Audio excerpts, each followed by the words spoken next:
Hermanas, ¿cómo están? Nuevamente aquí avanzando en este tiempo de estudio de la palabra, confiando en Dios que pues nos esté hablando a todas, a nuestras vidas y pues estemos creciendo en santidad a medida que vamos avanzando en este discipulado, ¿sí? Bueno, la semana pasada comenzamos a hablar sobre el tema acerca de la familia y del hogar. En esta ocasión vamos a estar comprendiendo cómo inicia la familia y la importancia que tiene el matrimonio dentro del hogar. Quizá tú seas casada y este tema pues te va a ayudar a comprender cómo Dios desea que tú lleves tu matrimonio. Y quizá, bueno, tú eres joven aún o no te has casado, pero tienes el deseo de hacerlo en algún momento, ¿no? Entonces este tema te va a ayudar a estar preparada para el día en que Dios provea a la persona adecuada en tu vida, ¿no? O quizá también, hermana, tú nunca te has casado o por alguna razón Dios te ha llevado a permanecer soltera. Bueno, pues este tema también te va a ser útil para aportar en la vida de otras personas.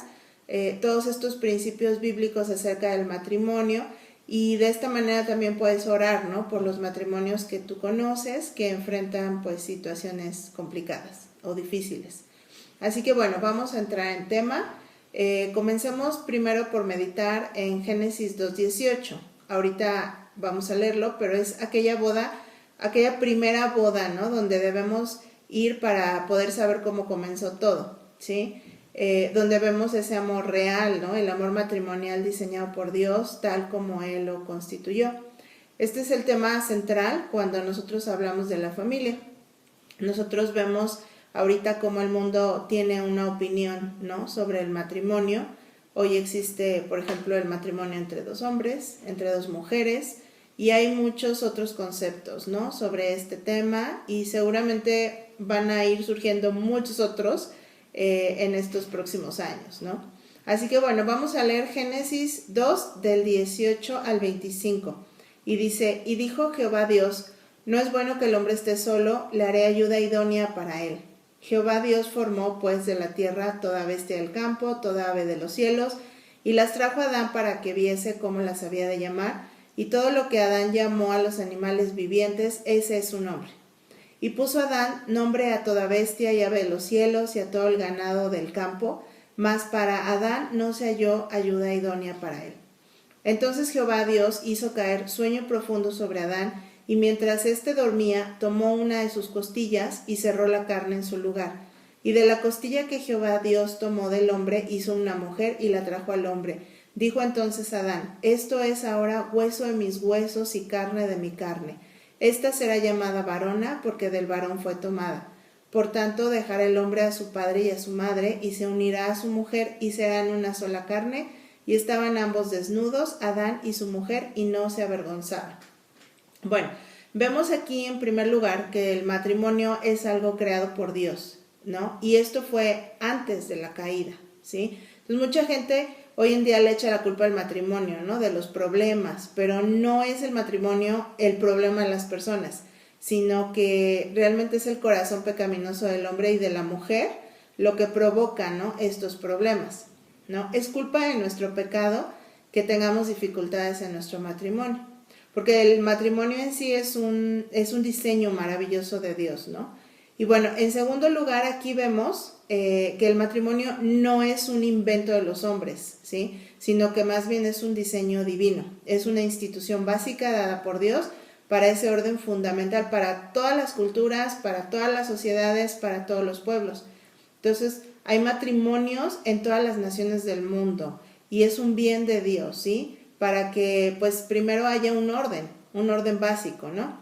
Ahora, el matrimonio es fundamental para la familia, es fundamental para la sociedad, para la iglesia, ¿sí? No, ahora, bueno, es algo completamente entendible que Satanás pues esté interesado en atacar a los matrimonios, ¿no? Porque él sabe que destruyendo los matrimonios o un matrimonio destruye la célula fundamental de la cultura, de la iglesia, ¿no? O sea, de todo. Entonces, realmente si vemos, Dios tuvo una idea maravillosa al crear el matrimonio, ¿sí? Satanás lo que busca es desbaratar las ideas de Dios. Así que, bueno, Satanás va a intentar destruir los matrimonios y sobre todo los matrimonios cristianos, ¿sí?, que es ahí donde está en juego el crédito y la reputación del Señor Jesucristo, ¿sí? Entonces, bueno, vamos a ahorita entrar a ver algunos conceptos importantes acerca de cómo se debe de establecer un matrimonio, ¿sí? Si tú todavía no te has casado, ¿sí? Pon mucha atención para que puedas tener muy, muy presente estos conceptos cuando llegue el momento, ¿sí? Y si ya estás casada, pues entonces va a ser un momento para que tú analices, ¿no? Si hay situaciones que debes ordenar en tu matrimonio en este tiempo en el que te encuentras, ¿sí? Bueno, número 1, nos casamos para glorificar a Dios, ¿sí? Y de este principio debe partir cada matrimonio. Miren, cuando una pareja que se enamora piensa en casarse, debe antes que nada pensar en las motivaciones por las cuales se quiere casar, ¿no? Si ya somos casadas, pensemos por un momento, o sea, ¿cuáles fueron esas motivaciones que me llevaron al altar? ¿Sí? Hay muchas personas que se casan por motivaciones muy egoístas, ¿sí? Buscando su propia satisfacción, pero muy pocas personas realmente, o cristianos, lo hacen, ¿no? Por glorificar a Dios, que esa es la manera en la que el matrimonio, pues es como llega a dar un fruto correcto, ¿sí? Vemos Filipenses 2:3 que dice, nada hagáis por egoísmo o por vanagloria, sino que con actitud humilde cada uno de vosotros considere al otro como más importante que a sí mismo. Entonces, cuando no comprendemos nosotros con anticipación que el matrimonio es un lugar de rendición y de entrega, y repito estas palabras porque es muy importante, ¿sí? El matrimonio es un lugar de rendición y de entrega. Si no lo comprendemos, vamos a vivir completamente frustradas cuando nos casemos con esas motivaciones egoístas. Así que tenemos que comenzar por aquí, ¿sí? Porque si no nos detenemos a evaluar las motivaciones por las que nos casamos, no vamos a poder establecer fundamentos sólidos en nuestro matrimonio, ¿sí? ¿Cuántas personas se casan con el pensamiento de ser felices, no? Y claro, o sea, esa parte es importante, ¿sí? Es parte del matrimonio, pero el matrimonio va mucho más allá, ¿sí? El matrimonio no solamente se trata de que tú seas feliz, de que seas servida, de que seas atendida, de que tu cónyuge llene y supla todas tus necesidades, ¿no? Sino de que también nosotros, o sea, yo pueda servir a mi esposo y pueda suplir sus necesidades, ¿no? De él. Entonces, el matrimonio no es solo para lo que yo puedo recibir, ¿sí? Por eso decíamos que el matrimonio es renuncia y es entrega, ¿sí? Porque una vez casadas, las necesidades de mi cónyuge deben de ser para mí una prioridad, ¿sí? A veces pensamos que la persona con quien nos casamos debe aceptarnos tal y como somos y no tenemos a veces la intención de modificar aquellas áreas de carácter que le lastiman a mi esposo, ¿no? Y eso pues no puede ser así, hermanas. En 1 Corintios 7, 32 al 33 vemos que dice, el soltero se preocupa por las cosas del Señor, como puede agradar al Señor, pero el casado se preocupa por las cosas del mundo, de cómo agradar a su mujer. Este es un pasaje muy clave para nuestros matrimonios, ¿sí? Cuando una persona es soltera, y aquí lo vemos, no está dedicada a la felicidad de otra persona, ¿sí? Puede ocupar su tiempo en actividades personales que sean para su propio provecho, ¿no? Digo, claro, tiene su familia, ¿no? Y ahí aprende a servir y ahí aprende a amar, pero no como tal es un matrimonio, ¿no? Pero, y como cristianas, bueno, en ese tiempo de soltería, las que son solteras, ¿no? Jovencitas, nos enseña aquí la palabra que será muy importante para, o sea, que tú te puedas preocupar por las cosas del Señor, ¿sí? De hecho, es cuando más tiempo vas a tener para servir al Señor en su obra, para evangelizar a otros, para estudiar la palabra, para crecer, ¿no? En el conocimiento de nuestro Dios.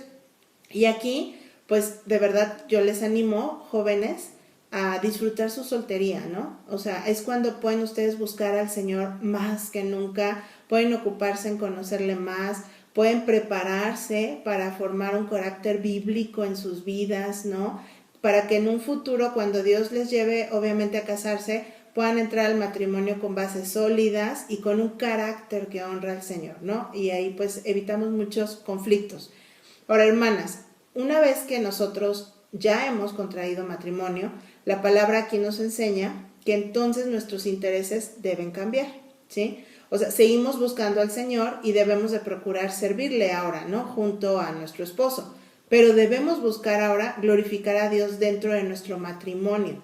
¿Y qué implica esto? Bueno, implica rendición y entrega, ¿sí? Este pasaje dice, fíjense, dice, pero el casado se preocupa por las cosas del mundo, de cómo agradar a su mujer. Y esto va también para nosotras, ¿no? O sea, viceversa. Esto implica que yo deberé esforzarme en hacer cosas que agraden a mi cónyuge, a mi esposo.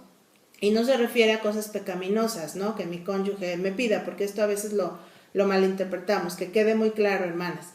Pero sí se refiere a situaciones que mi cónyuge necesite, ¿sí? Cosas en la vida práctica, que quizá él o ella, bueno, en este caso él, va a necesitar de mí, aunque a mí se me hagan insignificantes o se me hagan poco importantes, ¿sí? Quizá una esposa va a necesitar ahora que su esposo le diga frecuentemente que la ama, ¿no? Y el esposo pues va a pensar a lo mejor que eso no es importante, pero él ahora deberá buscar agradar a su esposa en ello porque el Señor lo demanda, ¿sí? O sea, ahí vemos rendición y entrega. Quizá un esposo le va a pedir a su esposa que no haga gastos innecesarios, ¿no? Y que respete el presupuesto que han establecido en unidad. Y ella siempre ha sido independiente con sus gastos. Bueno, pues ahora ella deberá buscar agradar a su esposo obedeciendo al Señor en esto. Y ahí vemos otra vez rendición y entrega, ¿sí? Entonces, ahora, los problemas comienzan cuando el egoísmo se manifiesta, ¿no? Y pensamos, ¿por qué tengo que hacer esto, no? Que mi esposo me acepte como soy. Al fin, cuando nos casamos, él ya sabía que yo pensaba así, ¿no? Bueno, cuando alguien entra al matrimonio con esas motivaciones equivocadas, esto se va a volver en un verdadero conflicto, ¿sí? Vemos aquí el ejemplo de nuestro Señor Jesucristo en Filipenses 2:7, que dice, sino que Él se despojó a sí mismo tomando forma de siervo, haciéndose semejante a los hombres, y hallándose en forma de hombre, se humilló a sí mismo, haciéndose obediente hasta la muerte y muerte de cruz. Entonces, si realmente nosotros, bueno, si pensamos casarnos o ya lo estamos, nuestra motivación debe ser glorificar a Dios antes que buscar mi propia satisfacción. Así que será muy importante que nosotros entendamos que ya no se trata nada más de nosotras, se trata de agradar ahora a mi esposo, porque eso es lo que Dios me está pidiendo en su palabra. O sea, al agradar a mi esposo, yo agrado ahora al Señor, ¿sí? Número 2. El matrimonio cristiano es la unión de dos personas que ya están unidas a Cristo separadamente, ¿sí? Vamos a entender esto, o sea, ¿cómo es esto? Miren, cuando un creyente busca casarse como creyente, ella, por ejemplo, nosotras, ya debemos de haber cultivado una relación con Dios de manera personal, ¿sí? Esta es una de las razones por las que Dios nos prohíbe, por ejemplo, unirnos con personas que no son creyentes, a lo que le llamamos yugo desigual, ¿no? Solo una persona nacida de nuevo genuinamente va a poder ser capacitada por el Espíritu Santo para hacer lo correcto en su vida matrimonial, ¿sí? Un no creyente no lo puede hacer, o sea, jamás lo va a poder hacer, va a hacer lo contrario, va a hacer lo malo, lo que a esa persona le agrada, ¿no? Lo que le hace sentir bien. Entonces, para poder ser verdaderamente funcionales dentro de un matrimonio, se requiere que conscientemente tengamos una dependencia de Dios, ¿sí? Si nosotros no tenemos una llenura del Espíritu Santo en una vida devocional ante el Señor, va a costarnos mucho trabajo dejar a un lado el egoísmo, ¿no? Y nos va a costar mucho trabajo buscar la felicidad de mi esposo o de mi cónyuge. Entonces, cuando entramos al matrimonio pensando en ser felices, como les comentaba, entramos con la motivación incorrecta, ¿sí? Podemos casarnos con la mejor persona del planeta, con el carácter más lindo, y aún así no vamos a poder ser felices a causa de esa persona, porque nosotros como seres humanos fuimos creadas para ser satisfechas por Dios, ¿sí? Igual el hombre. Entonces no podemos poner nuestras expectativas en nuestro esposo, ¿sí? Porque es una persona pecadora como nosotros. Es una persona que tarde que temprano va a pecar contra mí, y yo también, pues yo no soy una santa, yo también voy a pecar contra él, ¿sí? Entonces yo debo de casarme con la idea de que habrá momentos en que habré de perdonar a esa persona cuando falle, ¿sí? Vemos Colosenses 3:13 que dice soportaos unos a otros, perdonaos unos a otros, Si alguno tiene queja contra otro, como Cristo os perdonó, así también hacedlo vosotros. Entonces, al casarnos, nosotros debemos tener la disposición de otorgar pues ese perdón, ¿no?, que nosotros hemos recibido de Cristo, y buscar también el perdón de nuestro cónyuge, porque nosotros también vamos a fallar, ¿no? Y obviamente pues sin lugar a dudas va a pasar, ¿no? Entonces, cuando nos casamos nosotros con esas motivaciones equivocadas, ¿sí?, cuando antes de casarnos la persona que está enamorada cae en una situación de no haber encontrado su plenitud en Cristo, entonces va a existir un peligro de que va a llegar a idolatrar a esa persona, lo va a convertir en un ídolo, ¿sí? Es una situación en que la persona no puede existir si esa persona no está a su lado, o viceversa, ¿no? Entonces, esta es una señal grande de alerta y de peligro, porque esa persona quiere decir que ha tomado el lugar de Dios, que se ha convertido en un ídolo en mi corazón, y Dios no va a bendecir eso, ¿sí? Entonces, esto es algo muy común en personas que no se han casado aún y que tienen miedo de perder a esa persona que ya encontraron, o que ya las quiso, porque piensan que quizá ya no consiga nada más, ¿sí? Y esto es una muestra grandísima de falta de confianza en el Señor. Entonces, si esto pasa antes del matrimonio, o ya dentro del matrimonio empiezas a idolatrar a tu esposo, pues esto no va a traer ningún fruto de bendición en esta pareja, ¿no? Entonces, para esto, hermanas, en nuestra iglesia enseñamos el cortejo, ¿no?, donde vemos una manera prudente de guardar el corazón de caer de esta idolatría, o de entrar a un enamoramiento que nos mantiene cegados, ¿no?, donde ya no podemos observar con cordura si esa es la persona en la que yo veo evidencias de una fe genuina, ¿no?, y evidencias también de que si esta es una relación que es de verdad del Señor, ¿no?, y que muchas veces, si no se cuida esto, puede llevar a la pareja hasta pecar ante Dios al permitirse confiar demasiado en sí mismos. Entonces, el cortejo es un lugar de seguridad para guardarnos de los embates del romanticismo antes de tiempo, ¿sí? Porque no estamos diciendo que el romanticismo sea algo feo, ¿no? Definitivamente el romanticismo es importante. La Biblia tiene un libro entero, que es el Cantar de los Cantares, es un canto al amor de pareja, ¿sí? Ese amor que debe estar presente en los matrimonios cristianos, porque tenemos al Señor, pero siempre debe ser en el tiempo que el Señor lo marca, ¿no? Como dice Eclesiastés, o sea, hay tiempo de abrazar, hay tiempo de abstenerse de abrazar. Entonces, hermanas, hoy en día las películas de Hollywood han hecho muchísimo daño, ¿no? Porque presentan al amor, al romanticismo, o sea, como no los venden, ¿no?, como hoy en la sociedad, como un impulso irracional, ¿sí? O sea, haz lo que te diga el corazón y apaga tu cerebro, ¿no? Y vemos jóvenes actuando irracionalmente, sin considerar los principios bíblicos, porque solo se dejan llevar por el corazón. Entonces, fíjense, un pastor dice que primero se enamore tu cerebro y luego el cerebro le diga al corazón, ya puedes enamorarte. Porque, hermanos, miren, hermanas, hay cosas que analizar antes de estar convencidos de casarse con alguien, ¿sí? Cosas que la Biblia nos habla, y que si no nosotros nos dejamos solamente llevar, ¿no?, por nuestros sentimientos, vamos a dejar pasar estas cosas importantes que deberíamos de atender, ¿sí? Y esto obviamente pues va a traer consecuencias graves a nuestro matrimonio en un futuro. Ahora, estos mismos sentimientos por los que muchos hoy se dejan llevar, que les lleva a un enamoramiento ciego, son los mismos sentimientos que están llevando a muchos hoy en día a divorciarse.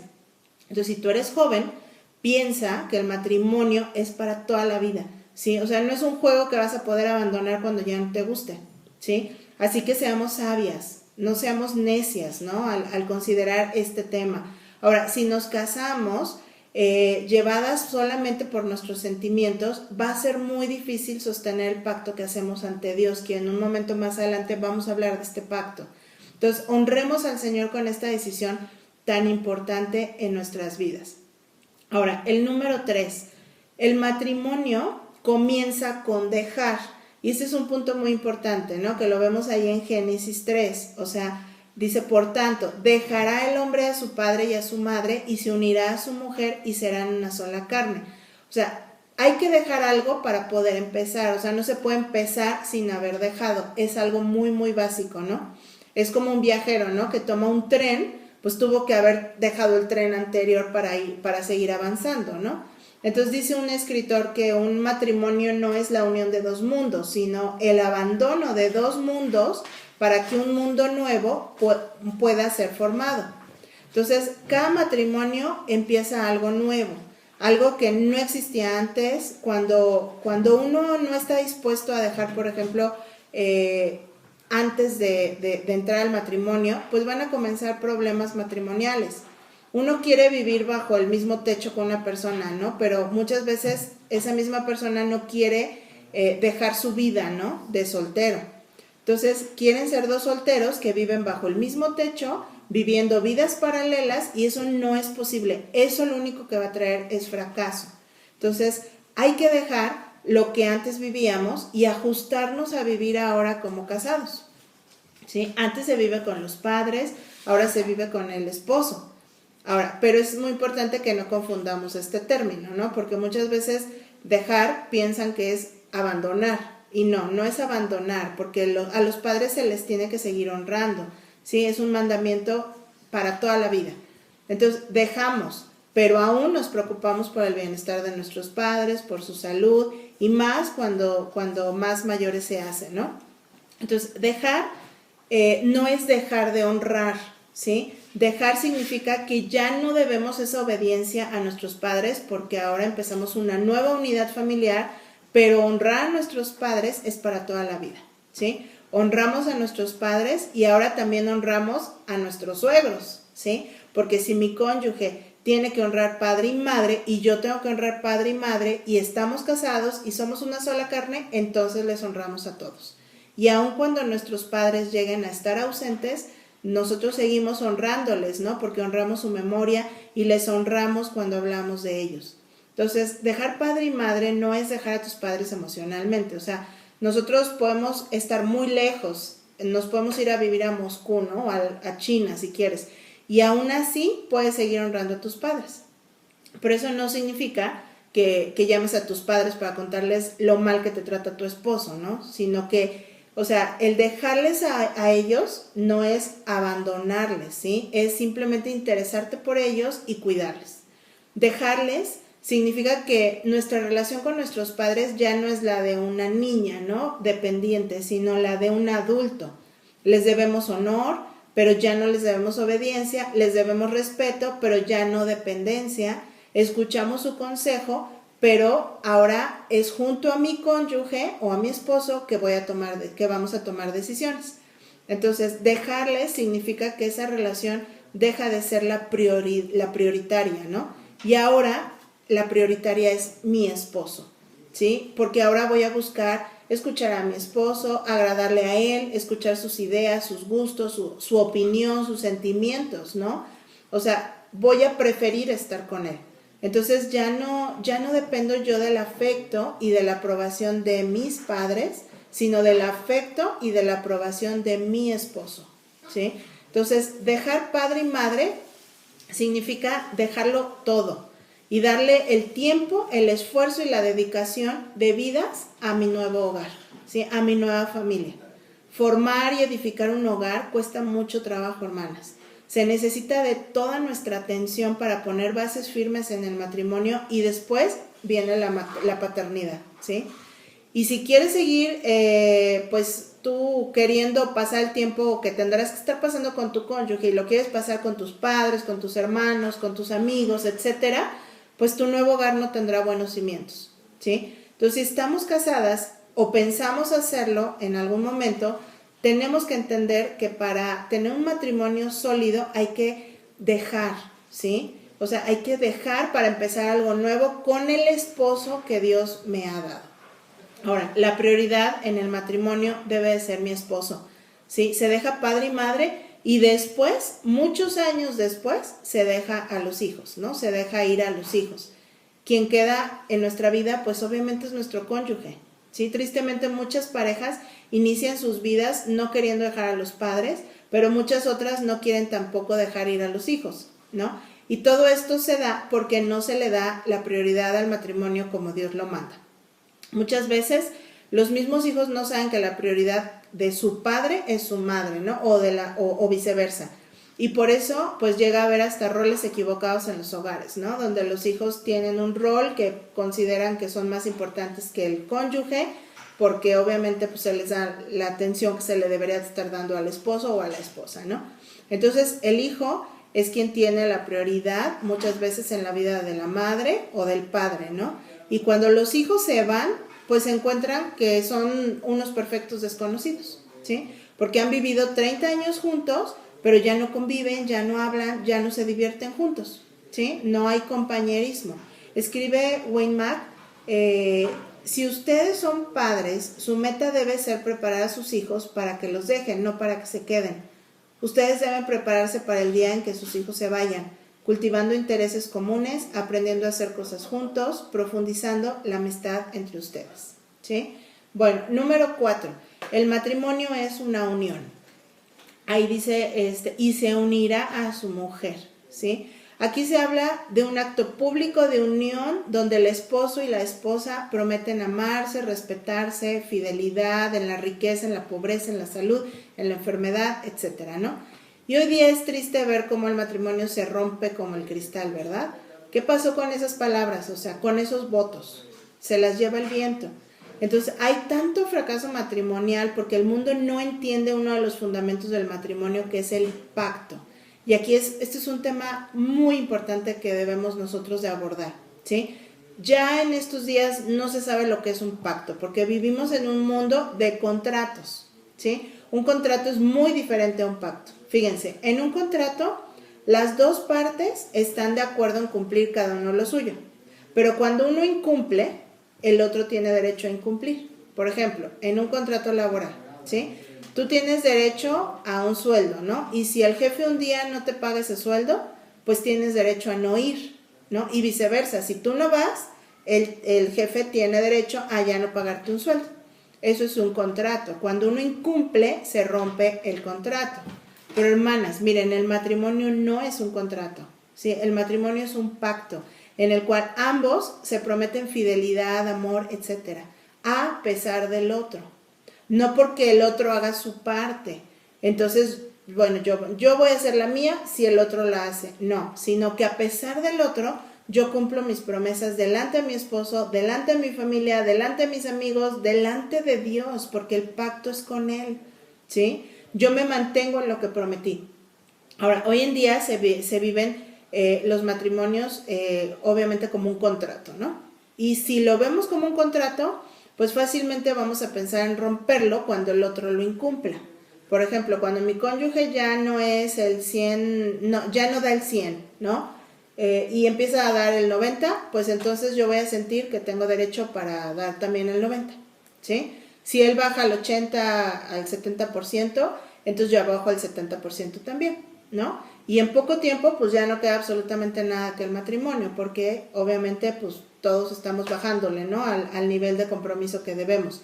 Entonces, cuando vemos el compromiso como un contrato, esperamos que la otra persona cumpla su parte exactamente como nosotros queremos que la cumpla o como nosotros la estamos cumpliendo, ¿sí? Y cuando esa persona incumple, entonces nos damos el derecho de incumplir.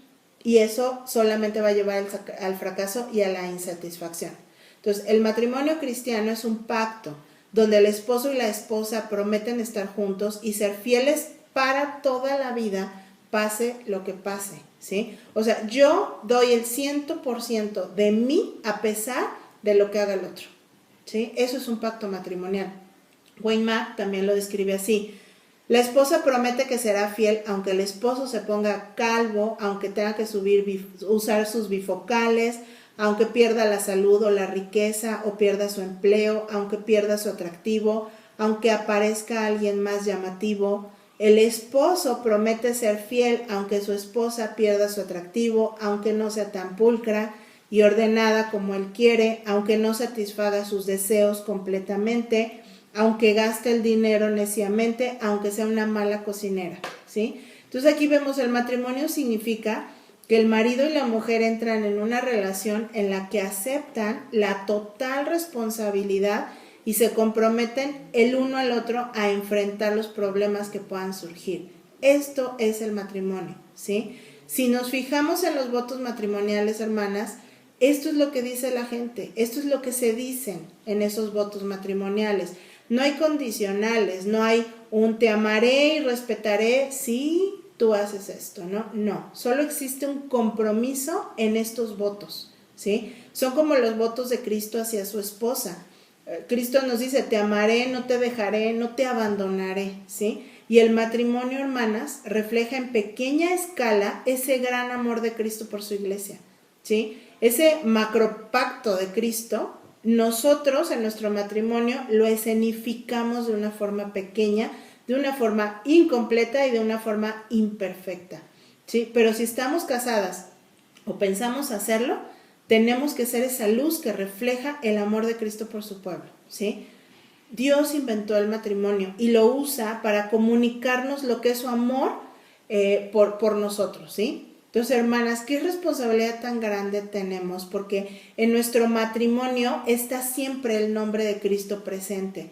Fíjense, en Proverbios 2 del 16 y 17 dice, serás librado de la mujer extraña, de la ajena que halaga con sus palabras, la cual abandona al compañero de su juventud y se olvida del pacto de su Dios.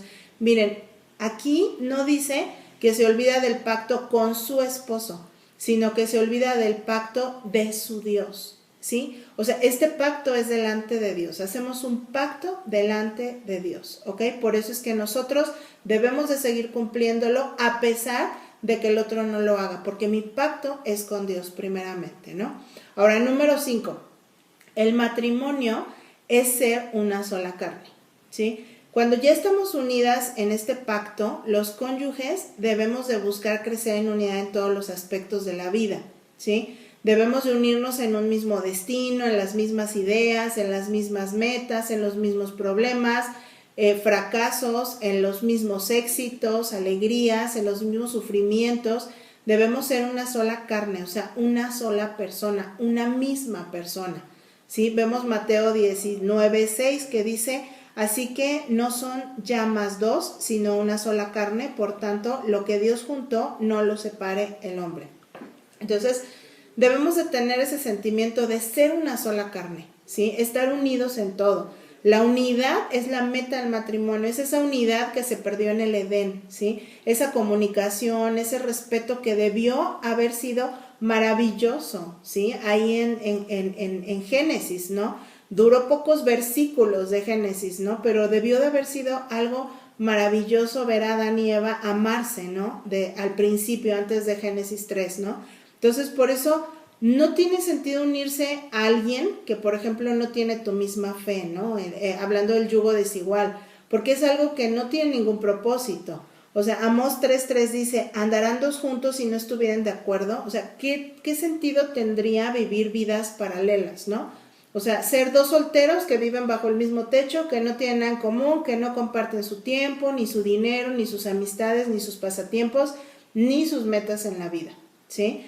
O sea, miren, el propósito del matrimonio es ser una sola carne, ¿sí? La palabra que dice se unirá a su mujer, o sea, unir, viene de la palabra pegamento, ¿sí? O sea, si probamos, por ejemplo, unir dos papeles, ¿no?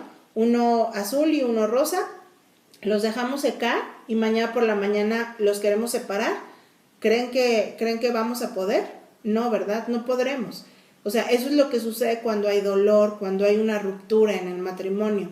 Queda un trozo de uno en el otro, ¿sí? Por eso es esta unión tan valiosa. O sea, en el matrimonio debe de haber esa unidad, porque esta unidad, ¿sí?, fue destruida en el Edén. O sea, el matrimonio cristiano ahora tiene el reto delante del Señor de ambos crecer en santidad, de crecer en obediencia, de crecer en negación de uno mismo, en crecer en servicio para poder recuperar esa unidad que se perdió en el Edén, ¿sí? Entonces, que Dios realmente nos ayude, ¿no?, a hacer esta realidad en nuestros hogares.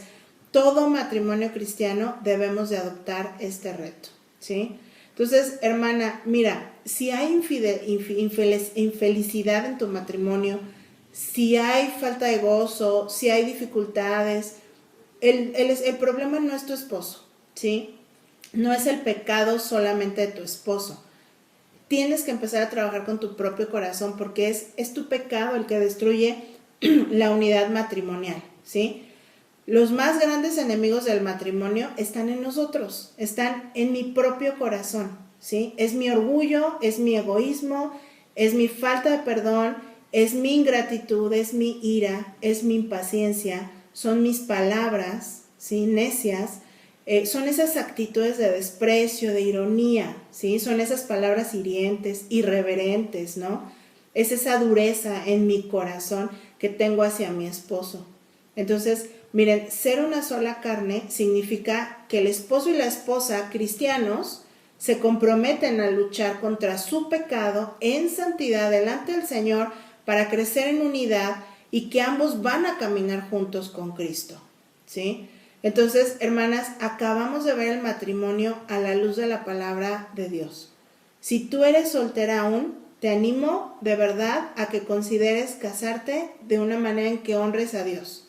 Si tú eres casada, medita si tu matrimonio está glorificando a Dios. Realmente, miren, ¿qué sentido tiene, hermanas, vivir un matrimonio que no honra a Dios, que no refleja el amor de Cristo por su iglesia? ¿Sí? Es una vida sin propósito completamente, ¿sí?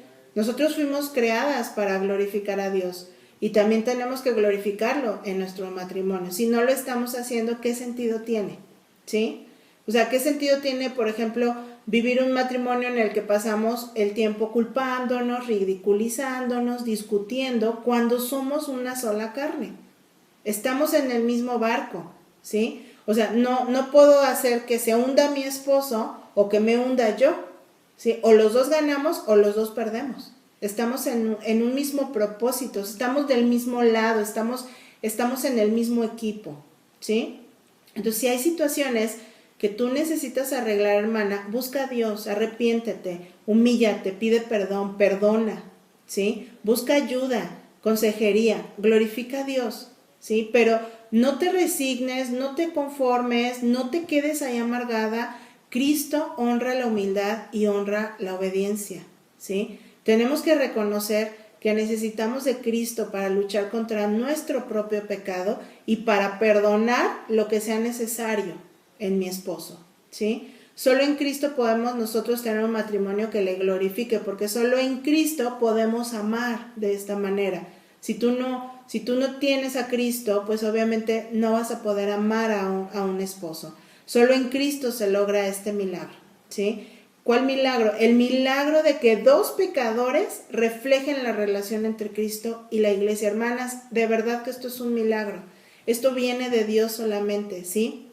Porque así como somos pecadoras, no podríamos hacerlo, ¿sí? Nuestros matrimonios, hermanas, necesitan de la ayuda de Cristo para caminar juntos.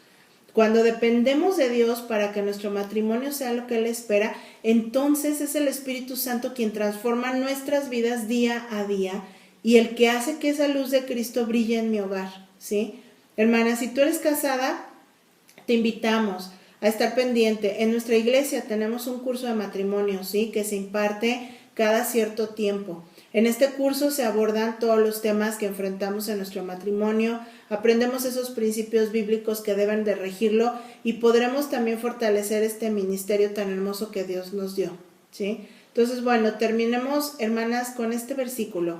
Proverbios 18:22, el que haya esposa halla el bien y alcanza la benevolencia de Jehová. Fíjense qué hermosas palabras nos da el Señor, ¿sí? O sea, si estamos casadas, debemos de dar gracias a Dios por nuestro esposo. Es un regalo de Dios para nuestra vida, es una bendición para nosotros, ¿sí?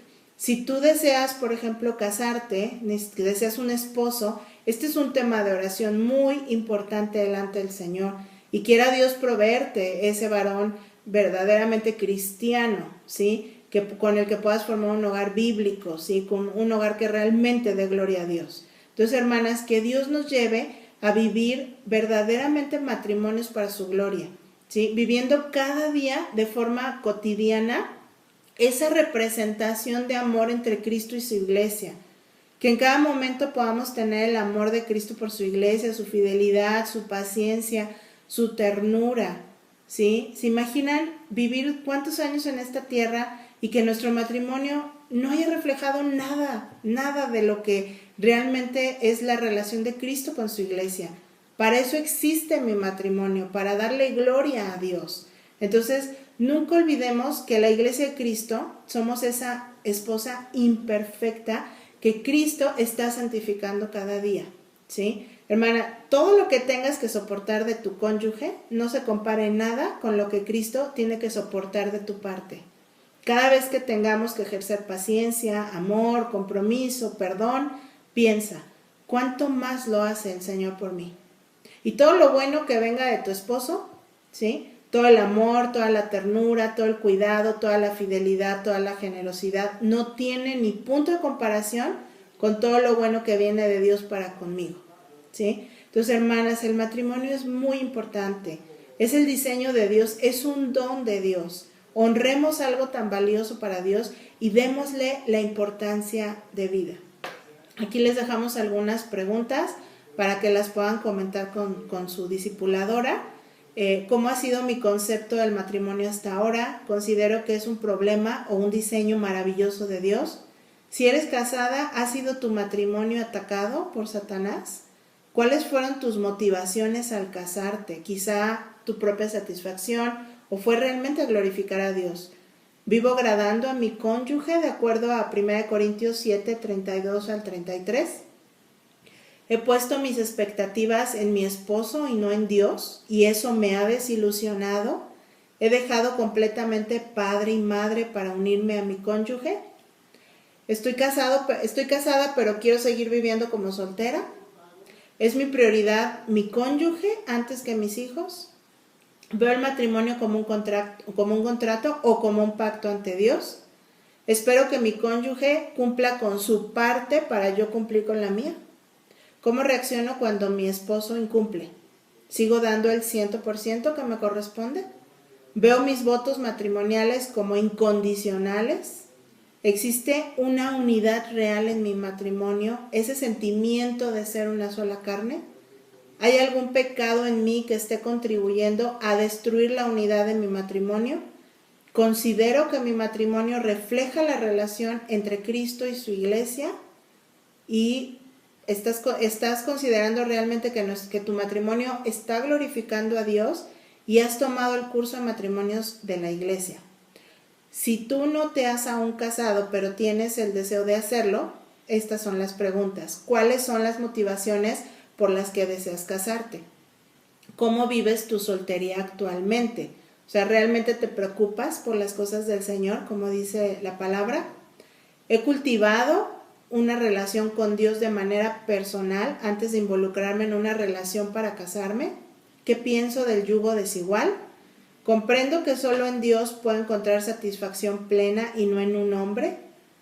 ¿He idolatrado a alguna persona en algún momento al enamorarme de ella y qué he aprendido de esto?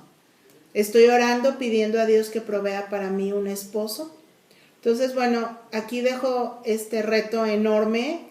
Realmente estamos ahorita hablando sobre la familia, sobre el rol que corresponde a cada miembro del hogar, ¿sí? Ya seamos pues el esposo, la esposa, el padre, la madre, el hijo, la hija, el hermano, etcétera, ¿no? Vamos a estar hablando sobre estos roles, pero pues hoy meditemos, ¿no? En nuestros matrimonios, en futuros matrimonios que probablemente puedas tú, un futuro matrimonio que tú puedas formar, y realmente pidamos al Señor, ¿no? Que Él ordene esta parte de nuestro hogar, para que realmente le podamos estar dando la gloria. El matrimonio es la base de la familia, ¿sí? Si un matrimonio está mal, toda la familia se descompone. Así que pidámosle a Dios, pongamos esto en sus manos y pues vamos a orar. Señor, te damos muchas gracias por este tema, Señor. Gracias porque sabemos, Dios, que a través de este discipulado tú estás ordenando muchas cosas en nuestra vida, Señor.